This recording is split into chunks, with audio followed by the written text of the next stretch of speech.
As though businesses, it's as though they are not hearing the Fed that's saying slow down to the economy. Remember, the Fed has raised interest rates 6 times this year. So for Wall Street, they don't want to see interest rates go up again. Why? Because that means it's more expensive to borrow. It's more expensive to operate. However, for you and me out there, the jobs picture remains strong. We are seeing strong hiring across the majority of sectors. We're seeing wages go up. So yes, inflation is a problem. It's a struggle. But for people out there, one could say, guess what? There's a job out there for you, possibly two. The one caveat I would make here, while the Fed is trying to slow the economy down, we had a huge labor shortage before the pandemic. That labor shortage continues today. So kind of matching the two is complicated. You know, it's fascinating. You talk about jobs. Jonathan O'Meara, Ronald Reagan always had a line. He said, a recession is when your neighbor's out of work. A depression is when you're out of work. As we're trying to sort through this last election in 2022, and people talk a lot about inflation. Yes, inflation is a real challenge for working class Americans, middle class Americans. But when jobs are so plentiful, nobody's thinking there's a depression. Nobody's thinking there's a recession. And that's the thing. The job market remains strong. Consumer confidence going up. Consumer spending going up. This economy, Jay Powell's biggest problem is right now, this economy's too resilient. It's hard to cool it down. Yeah, slow and steady growth. And that's been the message from the White House throughout this period. I'm sure we'll hear that from the president when he speaks a little later this morning.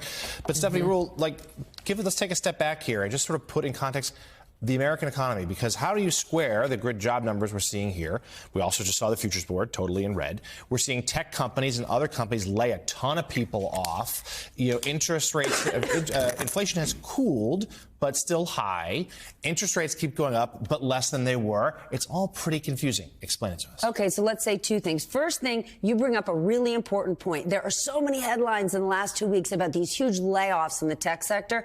That hasn't really been captured in this backward-looking jobs report. We will likely see it as we move forward. The fact that we're seeing all these layoffs in the tech sector is noteworthy. It's noteworthy because they had such a massive hiring boom over the last 10 years, in large part because of the stock market, because of interest rates, right? The valuations of these companies were so high, right? Interest rates were they were in growth mode. And now they're cutting back because they need to, because it makes sense. Now, when you say the economy doesn't make sense to me, how is it that we can have inflation, people struggling, and things are still booming? It's because, Jonathan, we have two economies. Right? We have an enormous country, and people don't seem to like to say that, right? Is the economy good or bad? It's two things. And it was this way before the pandemic, and it's the same way now. For people who are living on the mid-level or higher up white-collar jobs, we saved money. We have still saved money, and we are out there spending. Think about travel. Try to book a plane ticket right now. Enormously expensive, but you're not seeing too many people that you know that have white-collar jobs that are canceling their vacation plans this winter. They actually have the money, they're racking up the credit card debt, and they're spending that money. Now, unfortunately, people on the lower end of the economic scale who were suffering before are suffering even more now. That's the problem. We are a country divided by greed.